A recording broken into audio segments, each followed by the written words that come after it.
Hello, welcome to Capital Sensei. Today we're going to dig into a book that isn't just about money, but about the entire philosophy of building a rich life. We're summarizing The Wealthy Gardener by John Soforic.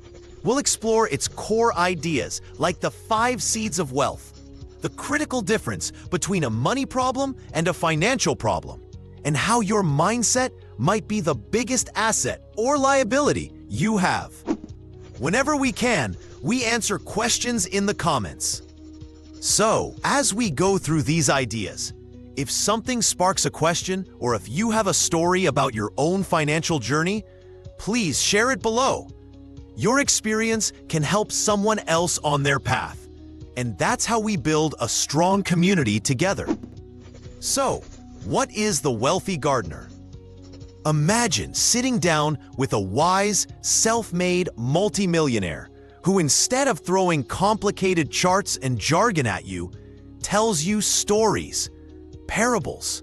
That's the essence of this book. It's a series of conversations between an old, wealthy gardener and a young, struggling man. And the core message is this: building wealth is like tending a garden. It's not about a single lucky break. It's a process of cultivation that requires patience, knowledge, and consistent effort. The gardener in the story isn't some Wall Street wizard. He's a regular guy who figured out the universal principles of wealth and applied them relentlessly. The book frames these principles as a series of lessons and laws, starting with the most fundamental building blocks, the 5 seeds of wealth. We're going to plant each of these seeds in our minds today and see how they can grow. The very first seed, and arguably the most powerful, is the seed of time. Now, as an economist, I can tell you that the concept of time value of money is a cornerstone of finance. But the gardener explains it much more elegantly. He talks about the magic of compounding. Most of us have heard of it, but do we truly grasp its power? It's not just about earning interest. It's about earning interest on your interest. Think of it like this. You plant a single corn kernel. That kernel grows into a stalk that produces 2 ears of corn, with hundreds of kernels each. If you eat the corn, the process ends. But if you replant those new kernels, the next season, you don't have 1 stalk. You have hundreds. Replant those, and soon you have a field so vast you can't see the end of it. That is compounding. Your money, when invested, is that kernel. Every dollar it earns is a new kernel you can replant. The book emphasizes that time is the secret ingredient that makes compounding work its magic.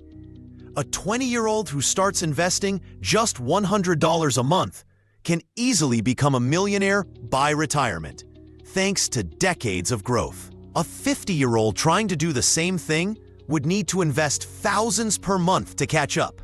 Time is the great equalizer. It's the one resource we all have, but the one we so often waste. The gardener's lesson is clear. Plant your seeds as early as possible, no matter how small they seem. But here's a crucial point the book makes. The seed of time isn't just about investing money. It's also about investing in yourself. The time you spend learning a new skill, a new language, or how to manage your finances also compounds. The knowledge you gain today makes it easier to learn more tomorrow. Your skills stack on top of each other, making you more valuable in the marketplace and a better decision maker in your own life. So, the question isn't just when should I start investing, but also when should I start learning? The answer in both cases is right now. The second seed is the seed of knowledge. And this ties directly into what we just discussed. The gardener introduces a concept he calls the hour of power. This is one of the most practical and transformative ideas in the entire book. The rule is simple.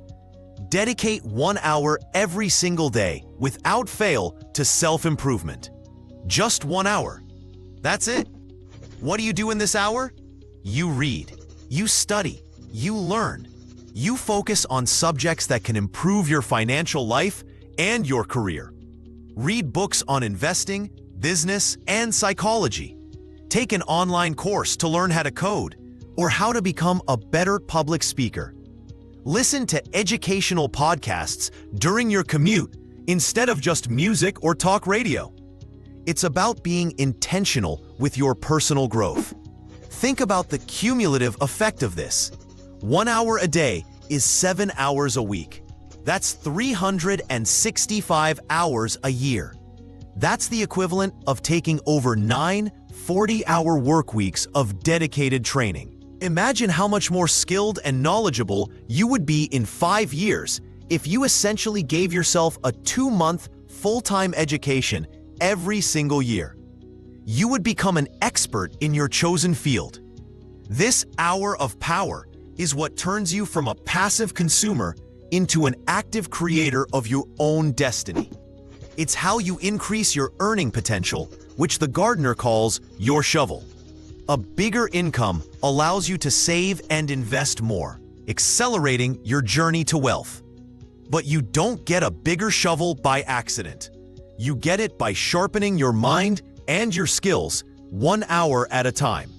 It's the ultimate investment in yourself, and the returns are often far greater than any stock you could buy. Now let's move to the third seed, the seed of frugality. This one might not sound as exciting as compounding or gaining knowledge, but it is absolutely non-negotiable.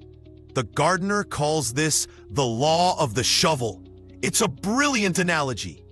Imagine you're in a hole, and your goal is to get out. Your income is the shovel you use to throw dirt out of the hole. Your expenses are the dirt that keeps sliding back in. Many people think the solution to their money problems is a bigger shovel, a higher salary. So they work hard for a raise. They get a bigger shovel, but then they immediately start digging a wider hole. They buy a more expensive car, a bigger house, fancier clothes. The dirt slides back in just as fast or even faster than they can shovel it out. This is what we call lifestyle inflation, and it's a trap that keeps even high earners living paycheck to paycheck. The gardener's wisdom is that the size of your shovel is less important than your technique. The key isn't just to earn more, it's to ensure that a significant portion of what you earn is actually removed from the hole. In other words, you must spend less than you earn. It sounds ridiculously simple, doesn't it? But it's the bedrock of all wealth creation. Every single dollar you save is a seed you can plant. Frugality in this context isn't about being cheap. It's not about depriving yourself of everything you enjoy. It's about being conscious and intentional with your spending. It's about understanding the difference between a need and a want. It's about plugging the leaks in your financial boat so that you don't sink. The law of the shovel teaches that financial freedom begins the moment you start keeping more dirt out of the hole than you shovel in. This leads us directly to the fourth seed, the seed of action. The gardener calls this the law of the harvest. You can have all the time in the world, read every book on finance, and create the most detailed budget imaginable. But if you don't actually do anything, you will harvest nothing. The world doesn't pay you for what you know. It pays you for what you do with what you know. This is where so many people get stuck. They fall into analysis paralysis. They research the perfect stock, the perfect business idea, the perfect time to start. They wait and wait for the stars to align, but they never do. The gardener's lesson is that you don't need a perfect plan. You need to start. Imperfect action is infinitely better than perfect inaction. Think about farming. A farmer can't wait for the perfect weather forecast for the entire season. He has to look at the conditions, make his best judgment, and plant the seeds. He knows there will be storms, droughts, and pests, but he also knows that if he never puts the seeds in the ground, a harvest is guaranteed to be zero. you have to be willing to get your hands dirty. So, how do you apply this? You automate your savings and investments. Set up an automatic transfer from your checking account to your investment account the day you get paid. This is called paying yourself first. It takes the decision-making and the willpower out of it. You're taking action by default. You start that side hustle you've been dreaming about, even if it's just for a few hours a week. You take the first step. The law of the harvest is a reminder that wealth is a consequence of consistent, focused action over time.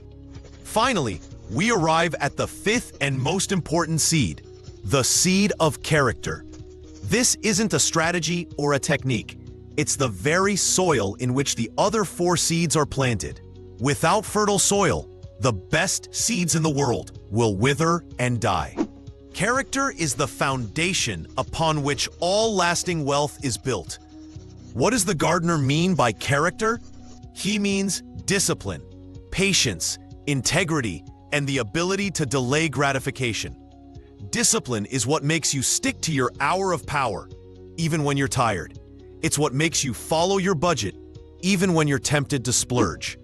Patience is what allows you to let your investments compound for decades without panicking during market downturns.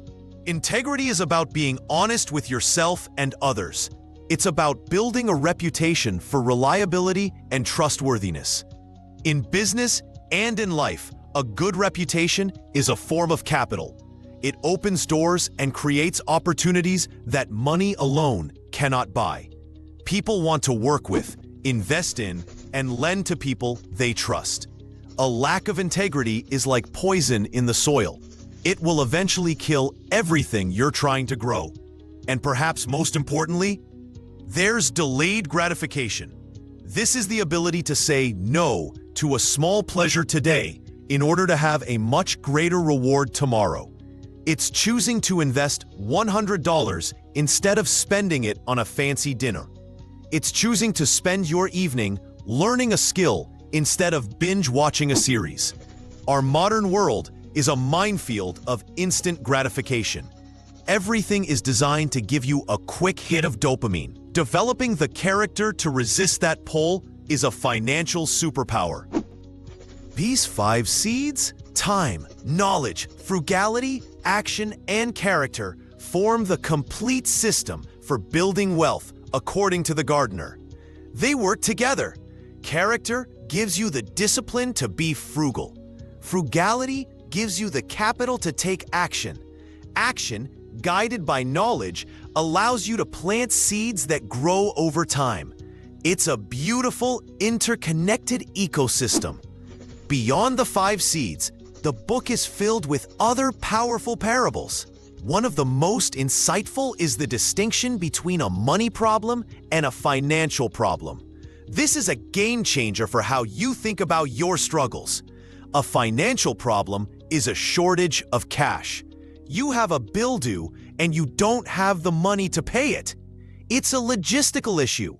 A money problem, on the other hand, is a deep-seated behavioral or psychological issue with how you relate to money. It's the habit of spending more than you earn. It's the belief that you're not good with money. It's the inability to delay gratification. It's the thing that causes the financial problems. The gardener explains that most people try to solve their money problems with financial solutions.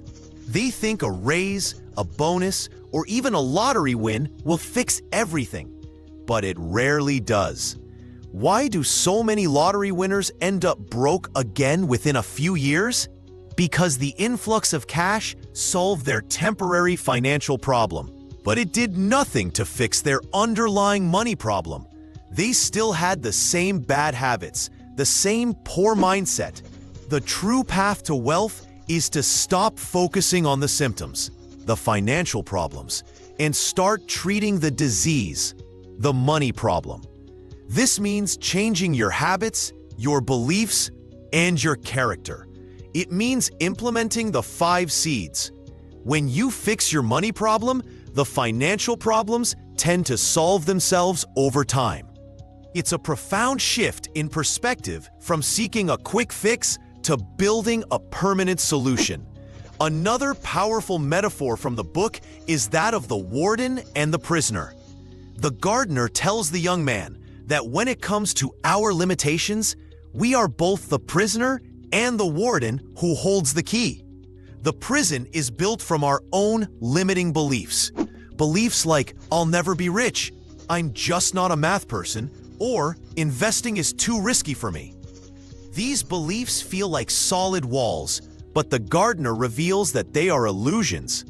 We construct them ourselves, and therefore, we have the power to dismantle them. The key to our freedom is knowledge and a shift in mindset. When you start your hour of power, you are forging that key. Every book you read, every new skill you learn, chips away at the prison walls. This concept is deeply empowering. It means you are not a victim of your circumstances. You are the architect of your life.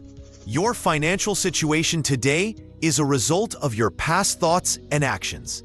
Therefore, your financial situation tomorrow will be the result of your present thoughts and actions. You are the warden. You can choose to unlock the cell door and walk out at any time. It's not easy, but it is possible.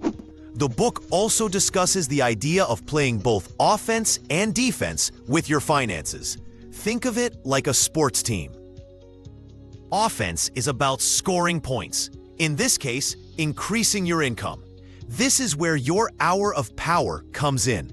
By becoming more skilled and valuable, you can earn more money through your job, your business, or a side hustle. This is your big shovel. Defense, on the other hand, is about preventing the other team from scoring. In finance, this means controlling your expenses, avoiding bad debt, and protecting your assets. This is the law of the shovel and the seed of frugality. It's about building a strong financial fortress. You can have the best offense in the world, but if your defense is full of holes, you'll still lose the game. Many people focus exclusively on one or the other. Some are hyper-frugal, but never try to increase their income. They live a small life, and while they may be stable, they never build significant wealth. Others are high earners who spend every penny they make. They have a great offense, but no defense. And one unexpected job loss or medical emergency can wipe them out. The wealthy gardener's approach is to master both. You need a powerful offense to generate capital and a rock-solid defense to preserve and grow it. One of the more subtle but critical lessons in the book is the idea of problem solving. The gardener posits that your income is directly proportional to the size of the problems you solve for other people. A janitor solves a relatively small problem, a dirty floor. A surgeon solves a much larger, more critical problem, a life-threatening illness. As a result, the surgeon earns significantly more. If you want to increase your income, don't just ask, how can I make more money? Ask, what bigger problems can I solve? This shifts your focus from selfish desire to providing value. Can you create a product that saves people time? Can you offer a service that reduces stress for business owners? Can you learn a skill that helps your company enter a new market? When you focus on solving bigger and more complex problems, money becomes a byproduct. It flows to you as a natural consequence of the value you are creating in the world. This is a much healthier and more sustainable way to think about earning money. It's not about chasing dollars, it's about chasing solutions. The book is also refreshingly honest about the difficulty of the journey. The gardener doesn't promise that it will be easy. He acknowledges that building wealth requires sacrifice, discipline, and facing your own fears and weaknesses. It's a long, slow process, like the growth of a mighty oak tree from a tiny acorn. There will be setbacks. There will be moments of doubt. But the philosophy of the gardener provides a sturdy anchor in those storms. When the market drops, you remember the seed of time and the power of long-term compounding. When you feel lazy, you remember the seed of action and the law of the harvest. When you're tempted by a foolish purchase, you remember the seed of frugality and the law of the shovel. The principles become your guide. Let's talk about a very practical piece of advice that stems from the gardener's philosophy: the rejection of get-rich-quick schemes. The entire metaphor of gardening is antithetical to this idea. You cannot plant a seed on Monday and expect to harvest a full-grown plant on Tuesday. It violates the laws of nature. Similarly, building real, sustainable wealth rarely happens overnight. The gardener's wisdom teaches you to be skeptical of anything that promises outsized returns with little risk or effort. These are often financial weeds that can choke out your real plants. True wealth is boring. It's built through decades of consistent saving, sensible investing in broad market index funds or well-vetted assets, and reinvesting the dividends. It's not as exciting as betting on a hot new cryptocurrency, but it's infinitely more likely to succeed. This mindset protects you from the biggest destroyer of wealth: greed. Greed makes you take foolish risks. It makes you chase speculative bubbles. It makes you forget the fundamental principles. The patient gardener is not greedy. He trusts the process. He knows that slow and steady growth leads to a massive, resilient harvest over time. Think about the way the book is structured, as a series of parables. This is intentional and brilliant.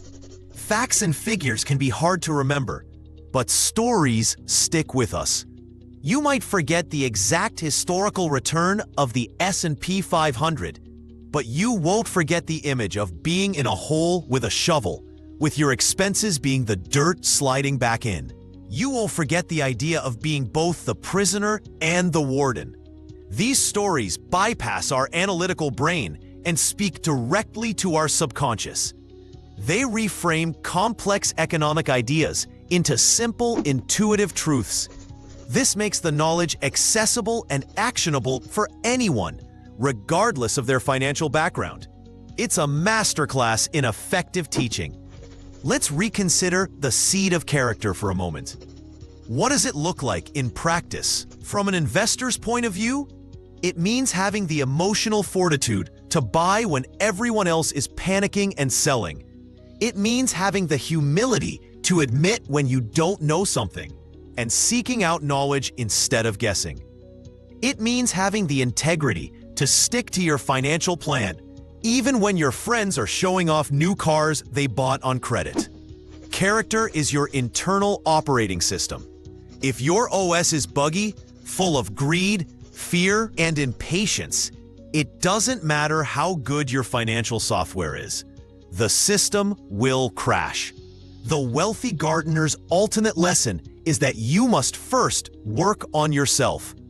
You have to become the type of person who can successfully build and manage wealth. Wealth isn't just something you have. It's a reflection of who you are. It's the external manifestation of your internal habits and character. This is why just giving someone money rarely makes them wealthy. They haven't cultivated the soil.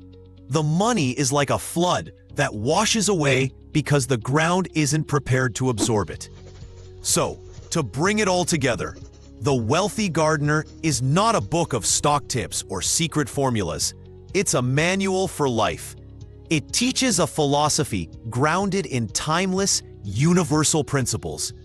Plant the seeds of time, knowledge, frugality, action, and character. Understand that you are the warden of your own mind. Fix your deep-seated money problems, not just your surface-level financial problems. Play both offense and defense with your finances. Build your wealth slowly, patiently, and deliberately, like a gardener tending his plot.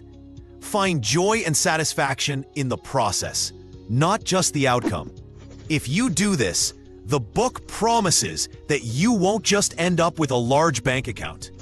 You will end up with a rich, fulfilling, and resilient life. You will have built a garden that can weather any storm and provide for you and your family for generations to come. That is the true legacy of the wealthy gardener.